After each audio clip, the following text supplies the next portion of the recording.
Republicans unanimously coalesce behind Speaker Johnson. Does this signal that he and his extreme views represent the Republican Party?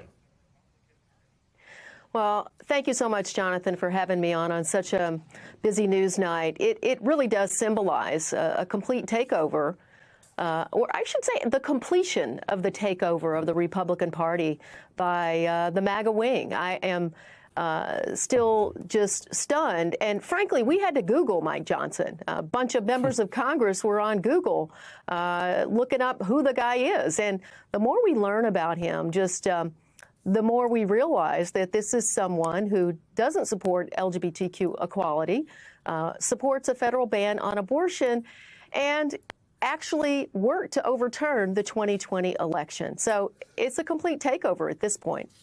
I have that. Why did you decide in that moment, when it was time for you to cast your vote for Speaker for Leader Jeffries, that you decided that you were going to make a very personal statement in such a momentous moment?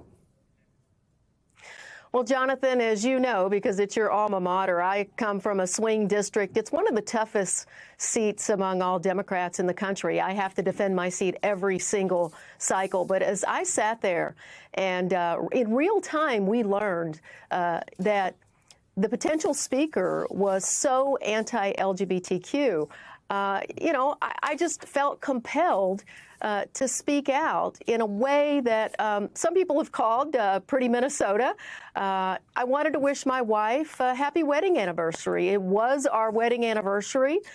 We've been married under the law, at least for 15 years, and we've raised 4 sons together, and we now have 2 grandsons. So, I truly hope that the speaker we can work to change his views over time, because I really think that his view on this is outdated. It's wrong. And in one of the toughest swing seats in America, guess what? People have elected me now 3 times to Congress. Mm-hmm. And just to put a finer point on it, we're talking about my alma mater, Carleton College, which is in Northfield, Minnesota. But let's turn to something equally serious, even more serious, and that is the mass shooting in Lewiston, Maine last night. Maine Democrat Congressman Jared Golden reversed his opposition and called for an assault weapons ban today and apologized for his failure. Let's listen.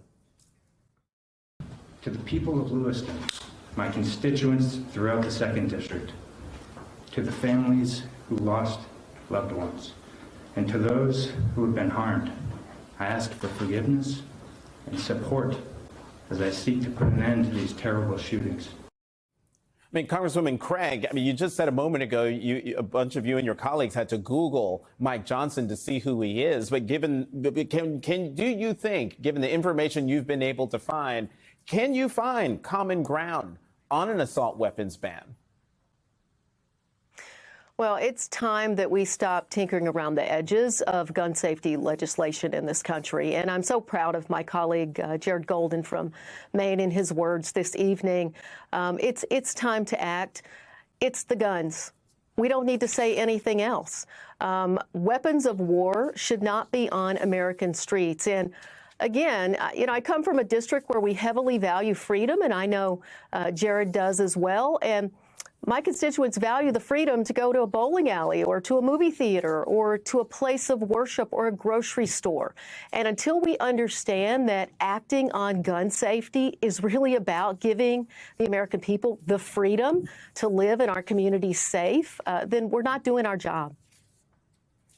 Congresswoman Angie Craig from the great state of Minnesota, happy anniversary. Thank you very much for coming to The Last Word. Happy anniversary, Cheryl.